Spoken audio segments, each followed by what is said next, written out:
Hello everyone, कैसे हो आप सब। सीएमए इंटरमीडिएट के मैनेजमेंट अकाउंटिंग के पेपर के प्री रिक्विजिट वीडियो का एक वीडियो आपने देख लिया होगा, जिसमें हम लोगों ने बात करा कि भाई कैसे हम लोग अपनी पढ़ाई करने वाले हैं और किस तरह हमारा बैच आगे बढ़ेगा एंड सो ऑन। आप लाइव देखोगे या रिकॉर्डेड देखोगे, डजेंट मैटर, वो वीडियो सबको देखना है। तो वो प्री रिक्विजिट वीडियो था हमारा इंट्रो लेक्चर। आई होप आप सबने देखा है, रूल्स रेगुलेशंस जान गए आप। आज हमारा ये सेकेंड प्री रिक्विजिट वीडियो है एमए स्पेसिफिक के लिए, जिसमें हम लोग आज अपने सब्जेक्ट के बारे में जानेंगे। हमारा सिलेबस क्या है, एग्जाम में क्या आता है, पेपर पैटर्न क्या रहता है, क्या नहीं रहता है, उनके बारे में जानकारी हासिल करेंगे। ऑब्वियसली मैं आमतौर पर ऐसा मानता हूं कि बहुत ज्यादा एडवांस में आप प्लानिंग नहीं कर सकते चीजों की, बट किसी भी चीज को पढ़ने से पहले उसका ऑब्जेक्टिव पता होना चाहिए। हमारा ऑब्जेक्टिव लास्ट में यही है कि एग्जाम में 128 मार्क्स का पेपर आएगा, उसमें से 100 मार्क्स हमको अटेम्प्ट करना होगा। वो अटेम्प्ट होगा कैसे, कौन से चैप्टर इंपॉर्टेंट है, कौन से नहीं है, उन सारी चीजों के बारे में डे वन पे क्लियर कम से कम हो जाना चाहिए, क्योंकि वो क्लियर होगा तो फिर आप ऑब्जेक्टिवली अपनी तैयारी उस हिसाब से शुरू कर पाओगे। तो आज का ये छोटा सा प्री रिक्विजिट लेक्चर उसी चीज के ऊपर में है कि भैया आप हमें बताइए हमारा सिलेबस क्या है, और फिर आप बताइए कि हम लोग को कैसे कैसे क्या क्या तैयारी करनी है।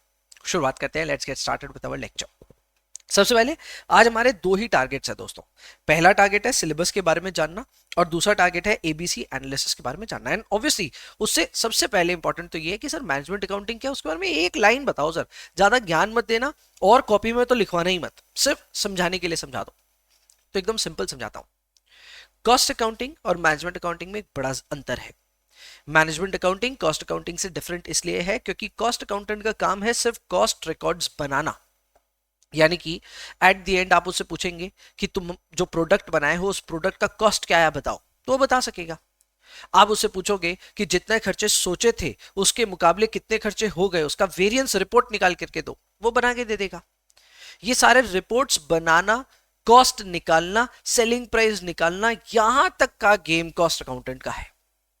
मैनेजमेंट अकाउंटेंट का इसके बियॉन्ड का गेम है। अब जब वो रिपोर्ट्स आपके पास आ गई, आपके पास कॉस्ट बुक्स हैं, आपके पास फाइनेंशियल अकाउंट्स की भी बुक्स हैं, अब उन रिपोर्ट्स की मदद से आप क्या डिसीजन मेकिंग ले सकते हो, उसके ऊपर में आपको बहुत सारा यहां डिसीजन मेकिंग रिलेटेड स्टफ पढ़ना होता है। यहां पे आप एक तरह से समझते हो कि यार बिजनेस में कौन सा एक्शन लेने से हमारे बिजनेस का फायदा होगा, हमारे बिजनेस का प्रॉफिट बढ़ेगा। और फिर आप वो डिसीजन जब आप ले चुके होते हो तो आपको उस डिसीजन को मैनेजमेंट को पेश करना होता है और उनसे अप्रूव करवाना होता है। सो बेसिकली बहुत रिस्पॉन्सिबिलिटी वाला काम है। आप यहां पे कॉस्ट अकाउंटिंग और फाइनेंशियल अकाउंटिंग के जो भी रिकॉर्ड्स बन करके आते हैं उन रिकॉर्ड्स को स्टडी करोगे, स्टडी करके आप अपना एक डिसीजन लोगे, और वो डिसीजन आप मैनेजमेंट को प्रपोज करोगे। मैनेजमेंट पढ़ा करके समझेगा कि आपके डिसीजन में दम है कि नहीं है। यानी if you become a management accountant, you directly serve the management of the company. यहां तक पहुंचने में आपको समय लगेगा इन रियल वर्ल्ड। जब आप जॉब करना शुरू करेंगे, आप शुरुआत में शायद कॉस्ट अकाउंटेंट बनकर ही काम करेंगे, but as you will gain seniority in your position, आप धीरे धीरे मैनेजमेंट अकाउंटिंग रोल्स में आ जाएंगे। और मैनेजमेंट अकाउंटिंग का जो मेन ऑब्जेक्टिव है वो यही है कि डेटा को स्टडी करना, एनालाइज करना, और एनालाइज करने के बाद में डिसीजन मेकिंग के लेवल तक पहुंच जाना। आपके पूरे सिलेबस में भी क्या आपको पता है यही सब चीज है। आपके पूरे सिलेबस में यही सब भरा हुआ है, जहां पे वक्त बेवक्त आप सवालों को पढ़ करके यही एनालाइज कर रहे हो कि भैया अब हमारे बिजनेस के लिए क्या करें, हमारे बिजनेस में इसको कैसे बेहतर, हमारे बिजनेस को कैसे बेहतर बनाएं, कैसे प्रॉफिट ज्यादा जनरेट करें। So you are almost working on this single core agenda कि हमको डिसीजन लेना है, हमको यहां पे एनालिसिस करना है from the records that we already have, and उसके बाद we just want to get better with it, we just want to create a better business. तो बहुत कमाल की चीज है, रेलिवेंट दुनिया से है, और रियल वर्ल्ड सर्कमस्टांसेस का फीलिंग आएगा इसको पढ़ते वक्त। ये क्लियर बात मैं कह सकता हूं। ये है आपके लिए मैनेजमेंट अकाउंटिंग का डेफिनेशन। यानी मैनेजमेंट अकाउंटिंग क्या है, कॉस्ट अकाउंटिंग और फाइनेंशियल अकाउंटिंग के बियॉन्ड है। ये स्टडी ऑफ दोज रिकॉर्ड्स है, एनालिसिस ऑफ दोज रिकॉर्ड्स है, एंड डिसीजन मेकिंग तक जाता है अल्टीमेटली, जहां पे आप मैनेजमेंट को असिस्ट कर रहे हो to take better decisions for the business. Sir क्या आप खुद मैनेजमेंट बन जाते हो? The answer is no. खुद मैनेजमेंट बनने के लिए सीईओ सीएफओ उस लेवल पे पहुंचना पड़ेगा, तो वो आप और जब सीनियर होंगे तब आप पहुंचेंगे वहां तक। अभी आप कहीं मिडिल ग्राउंड पे हैं, ना आप कॉस्ट अकाउंटेंट हैं ना आप मैनेजमेंट, आप बीच में कहीं फंसे हुए हैं।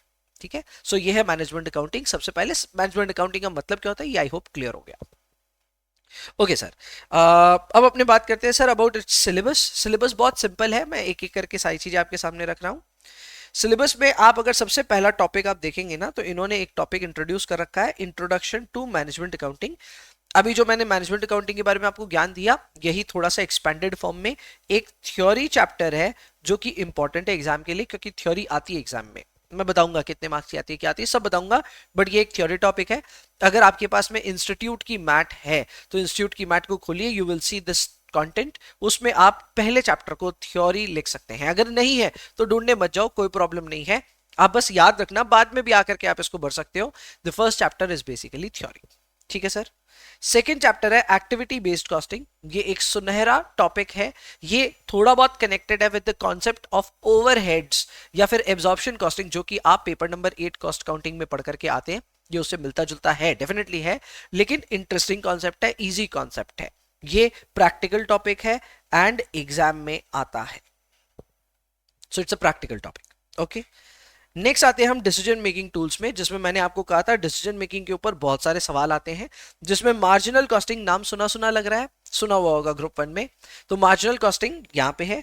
फिर उसका एप्लीकेशन है वो भी यहाँ पे कवर्ड है। एंड उसके बाद में एक और टॉपिक है जो कि है ट्रांसफर प्राइसिंग, जो कि अगेन डिसीजन मेकिंग के अंतर्गत आता है। ये तीनों ही टॉपिक्स मिला करके डिसीजन मेकिंग फ्रेमवर्क बनता है एंड ये एग्जाम के लिए ऑब्वियसली इंपॉर्टेंट है। सर यहां से प्रैक्टिकल आता है कि थ्योरी आता है? पूरा प्रैक्टिकल आता है। यहां से थ्योरी कम आता है, बहुत ज्यादा नहीं आता, मेजरली इट इज प्रैक्टिकल, ठीक है। ओके सर, इसके अलावा और क्या है? इसके अलावा there is a chapter known as standard costing, but this is, मैं पहले क्लियर करता हूं, आपके पेपर नंबर 8 से अलग है। पेपर नंबर 8 में आप सिर्फ मटेरियल और लेबर पढ़ करके आए, यहाँ पे आपको और ज्यादा वेरिएंसेस पढ़ने पड़ते हैं। You need to study material, labour तो पढ़ना ही है, फिर उसके ऊपर आपको ओवरहेड वेरिएंसेस पढ़ना है, सेल्स वेरिएंस पढ़ना है और रिकंसिलिएशन स्टेटमेंट पढ़ना है। सो इट इज समथिंग, ठीक है, अच्छा चैप्टर है। और इस चैप्टर में जाहिर सी बात है पूरा प्रैक्टिकल आपका एग्जाम में आएगा। So this topic is also practical. Okay sir, next topic क्या है? नेक्स्ट टॉपिक है forecasting budget and budgetary control. भाई बहुत बड़ा नाम है, मैं इसको बजट एंड बजटरी कंट्रोल या फिर सिर्फ बजट नाम से बोलूंगा। एंड ये भी पूरा का पूरा टॉपिक प्रैक्टिकल है। थोड़ी बहुत थ्योरी हर जगह से रेलिवेंट है, पूछी जा सकती है, बट हाँ अगर हम इसको पढ़ेंगे तो पढ़ने की जो हमारी मेन व्यू पॉइंट होगा वो प्रैक्टिकल ही होगा। तो this topic is also practical. Practical का मतलब न्यूमेरिकल आएंगे यहां से, ठीक है। आगे बढ़ते सर, खत्म थोड़ा ना हुआ, अभी बाकी है यार। Next we have a chapter known as divisional performance measurement.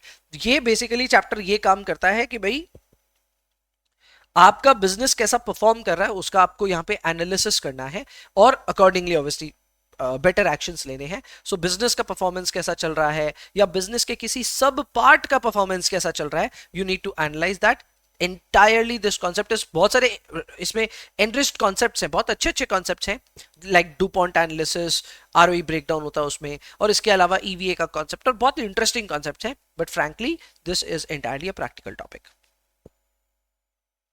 ठीक है। थोड़ा बहुत थ्योरी सब जगह से आ सकता है, बट ये प्रैक्टिकल टॉपिक है।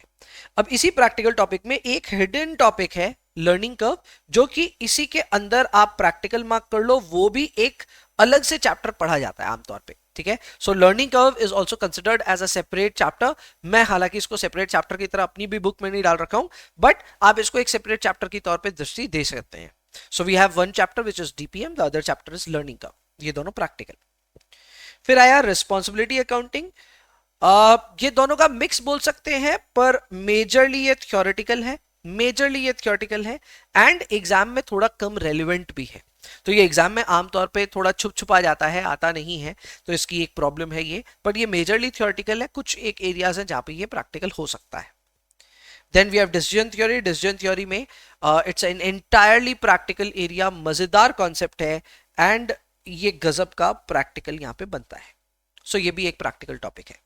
तो आपने मैनेजमेंट अकाउंटिंग का जब ओवरऑल अभी पूरा का पूरा कंटेंट देखा, आपके 10 मॉड्यूल हमने कवर करे हैं, वो 10 मॉड्यूल में क्या चीज दिखी आपको? सर ज्यादातर सब प्रैक्टिकल है, ज्यादातर सब न्यूमेरिकल है और थ्योरी ना के बराबर है। बात आप ठीक बोल रहे हो, थ्योरी ना के बराबर है, लेकिन थ्योरी एग्जाम में आती है, फिर भी वो कितनी मार्क्स की आती है, क्या आती है, उन सब चीजों के बारे में भी चर्चा करेंगे।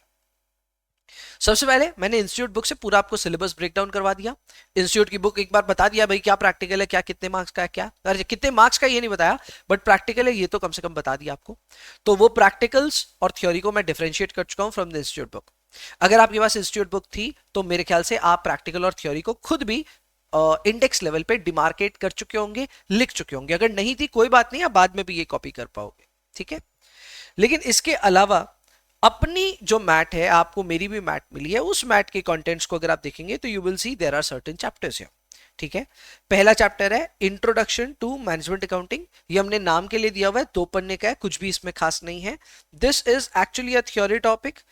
स्टूडेंट्स फर्स्ट चैप्टर को कनेक्ट करते हैं, बाद में ढूंढते हैं सर आप पे तो इंट्रोडक्शन वाला चैप्टर ही नहीं है, तो हमने डाल रखा है। हालांकि this is a theory topic, हम इसको थ्योरी के लिए अलग से पीडीएफ से पढ़ते हैं। सो थ्योरी के लिए अलग से आपको पीडीएफ मिलेगी, वहां से इसकी पढ़ाई लिखाई होगी। तो it is not relevant for practical portions. Practical portions जो है उनके इनके लिए जो जो पढ़ना है वो पढ़ेंगे। फिर आपको चैप्टर्स के नाम सारे मैं गिनवा देता हूं। एक्टिविटी बेस्ड कॉस्टिंग मैंने दिखाया था, हाँ सर एक्टिविटी बेस्ड कॉस्टिंग था। फिर मार्जिनल कॉस्टिंग एंड एप्लीकेशन, तो इसमें मार्जिनल कॉस्टिंग और उसके एप्लीकेशन इंक्लूडेड है। ट्रांसफर प्राइसिंग अलग से एक चैप्टर है। ये दोनों मिला करके हमने इसको डिसीजन मेकिंग फ्रेमवर्क बोला था। ये हो गया डिसीजन मेकिंग फ्रेमवर्क, ठीक है। डिसीजन मेकिंग, अरे भाई चल जा, डिसीजन मेकिंग फ्रेमवर्क। फिर we have standard costing. Next हमारे पास जो है वो है स्टैंडर्ड कॉस्टिंग, ऑब्वियसली ये भी हमने देख लिया। Forecasting, budgeting and budgetary control, हम इसको प्यार से बजट कहते हैं, ये भी हमारा एक टॉपिक है। Then we have DPM. DPM के अंदर ही हमारा लर्निंग कर्व भी छुपा हुआ है, so learning curve is within this chapter.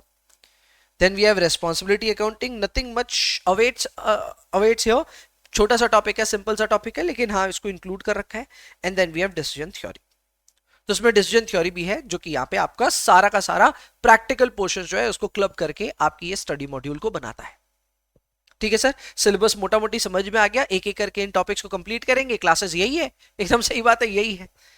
लेकिन इससे ज्यादा जो इंपॉर्टेंट है वो ये जानना भी है कि आपके एग्जाम में एक्चुअल में आता क्या क्या है। आपके एग्जाम में जो चीजें आती है उसके बेसिस पे चीजें हार्ड, इजी, एबीसी एनालिसिस वाले लेवल पे जाती है। ये एक क्रिटिकल स्ट्रैटेजिक एरिया है, ये एक स्ट्रैटेजिक इनपुट है जो कि आपको एग्जाम से पहले दोबारा देखना पड़ेगा। एंड इस वीडियो से नहीं देखना होगा, आपको यूट्यूब पे जाकर के इसको दोबारा देखना होगा। जितनी भी चीजें मैं यहाँ पे लिख करके लेके आया हूं, इन चीजों को उतारना जरूरी नहीं है, यानी कि कॉपी करना जरूरी नहीं है। क्यों, मैं फिर बता दे रहा हूं, इनके ऊपर सेपरेट यूट्यूब वीडियो आपको अपने टर्म से पहले देखना होगा। अब किसी का कोई टर्म है, किसी का कोई टर्म है, सब अपने अपने पेस पे एग्जाम देंगे।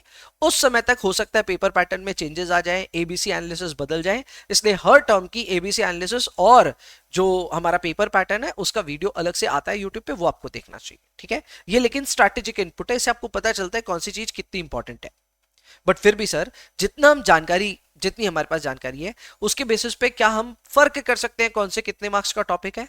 एकदम कर सकते हैं, शुरुआत उसी की कर रहे हैं।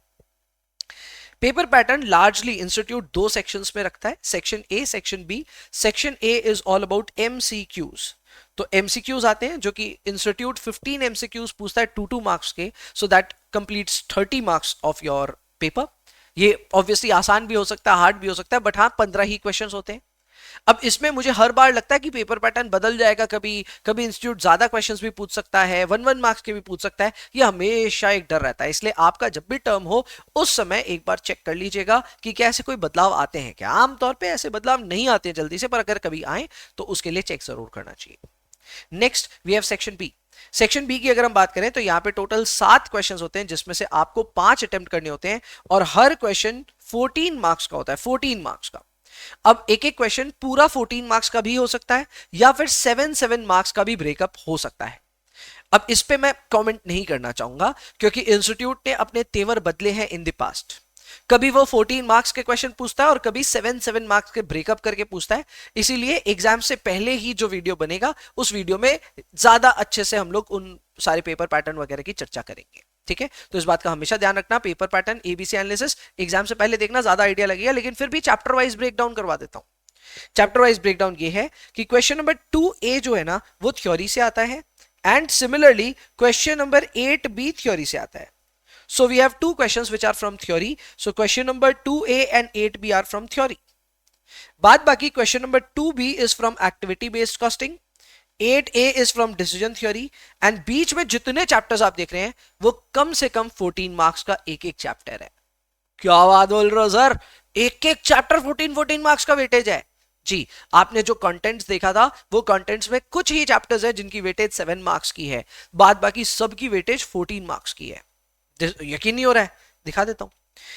क्वेश्चन नंबर 2 भी जैसे मैंने कहा एक्टिविटी बेस्ड कॉस्टिंग है, ये 7 मार्क्स का ही आता है। अब इसमें कभी कभार हो सकता है इंस्टीट्यूट अपने तेवर बदले, क्योंकि इसमें बड़े सवाल बन सकते हैं। सो 14 मार्क्स क्या पता कभी इससे से भी आए, पर अभी तक जैसा देखा गया ये 7 मार्क्स की कैटेगरी में आए। Then we have question number 3 and 4, ये आते हैं मार्जिनल कॉस्टिंग, उसके एप्लीकेशन और ट्रांसफर प्राइसिंग वाले एरिया से।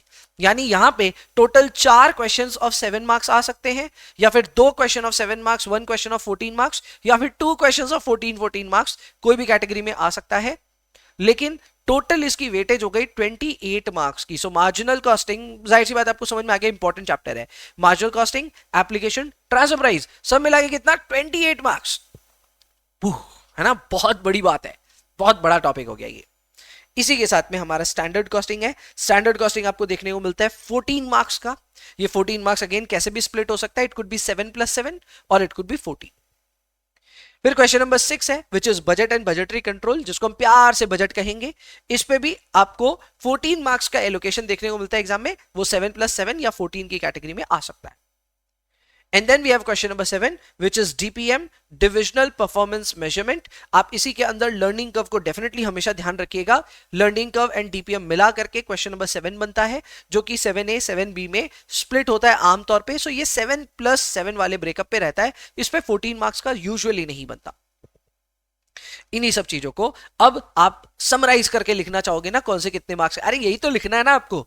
यहीं पे फिनिश करते हैं अपने लेक्चर को। आप प्लीज अपनी मैट खोलिए और मैट के फर्स्ट पन्ने में जो आपके कंटेंट्स हैं उन कंटेंट्स में ये चीजें लिख लीजिए।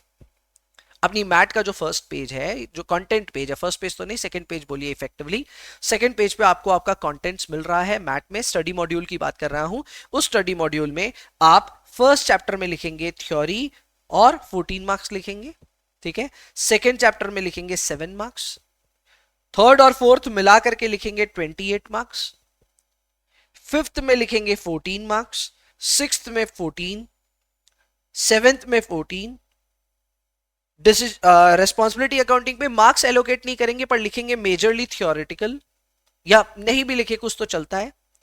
डिसीजन थ्योरी पे 7 मार्क्स एंड एमसीक्यूज अलग से लिख लीजिए विच इज 30 मार्क्स। एमसीक्यूज की जहां तक बात है तो एमसीक्यूज में ऑलरेडी अनाउंस कर चुका हूं, ये आपको पीडीएफ फॉर्म में भी मिलेगा और ये ऐप के अंदर भी लोडेड होगा क्विजेस के फॉर्म में। सो थ्योरी का अलग से पीडीएफ मिल गया, एमसीक्यू का अलग से पीडीएफ मिल गया, एमसीक्यू ऐप में भी मिलेगा, एंड बाद बाकी कौन सा चैप्टर कितने मार्क्स का है, आई होप अब वो क्लैरिटी आ गई। लिखा आपने, ये सब लिख लिया है। Activity based costing 7 marks, marginal costing and its application plus transfer pricing 28 marks, standard costing 14 marks, budget 14 marks, DPM 14 marks, it includes learning curve, and decision theory 7 marks, MCQ 30 marks. ये total मिलाकर के आपका 128 marks का setup है। And this concludes your ABC analysis as well as paper pattern. मैं इसके साथ एक क्वेश्चन, आपको एक एस्ट्रिक लगाया हुआ था बॉस मेरा नोट्स में, मैं ध्यान दूंगा, मैं नोट्स अच्छे बनवाता हूं, चिंता मत करो। एक एस्ट्रिक था यहाँ पे। एस्ट्रिक का मतलब ही क्या है? एस्ट्रिक का मतलब ही यही है कि भाई जो मैंने यहाँ कहा है that is subject to change. तो जब भी आप एग्जाम दें उस समय आप जरूर से चेक करें कि आपके रेलिवेंट उस समय का पेपर पैटर्न और एबीसी एनालिसिस क्या है। मैं हमेशा इसके ऊपर यूट्यूब वीडियो बनाता हूं एग्जाम से पहले, so you will get a video like that. बोलो जी, क्लियर है? पक्का? That's it. आज का यही इतना सही प्री रिक्विजिट सेशन था। आज के सेशन में मैंने आपके सामने सिलेबस उतार करके रखा, मैनेजमेंट अकाउंटिंग क्या होता है ये बताया, एंड इसके अलावा पेपर पैटर्न के बारे में एक बेसिक आइडिया लगा, समझ में आ गया सारे चैप्टर्स इंपॉर्टेंट है। एक आधा चैप्टर नजर भी आ गया होगा आपको कि भाई ये चैप्टर शायद इतना इंपॉर्टेंट नहीं है, इसके ऊपर ज्यादा बातें नहीं हो रही। चलो ठीक है, वो भी आपको हिंट मिला तो अच्छी बात है। With this pre requisite learning अब हम लोग आगे बढ़ेंगे एंड नेक्स्ट क्लास ऑनवर्ड्स हम लोग अपने फर्स्ट चैप्टर में जाएंगे और फर्स्ट चैप्टर के प्रैक्टिकल्स करना शुरू कर देंगे। तो आपके लिए दोनों रिक्विजिट बहुत इंपॉर्टेंट थे। मैं आपको फर्स्ट क्लास में बता दिया क्या कॉपी बनानी है, क्या कैलकुलेटर रखना है, क्या स्टडी मटेरियल हम आपको दे रहे हैं, क्या आपको रखना है, सब बता दिया। सेकंड क्लास में आपको सिलेबस समझा दिया। मैथ तो खुल भी चुकी है, स्टडी मॉड्यूल के अंदर हमने मार्क्स वार्क्स भी लिख दिए हैं भैया, कौन कितने मार्क्स का है। So now all the prerequisites have been complete. We will straight away start with our first chapter on the next session, and उसी समय अपने नए चैप्टर की जब शुरुआत करेंगे तो एकदम भैया पढ़ाई के मूड के साथ बैठेंगे, ठीक है। सो आई होप आपके लिए प्रीरेक्विजिट्स यहाँ पे सारी इंफॉर्मेशन आपको देते हैं। मिलेंगे नेक्स्ट क्लास में। सी यू, बाय बाय।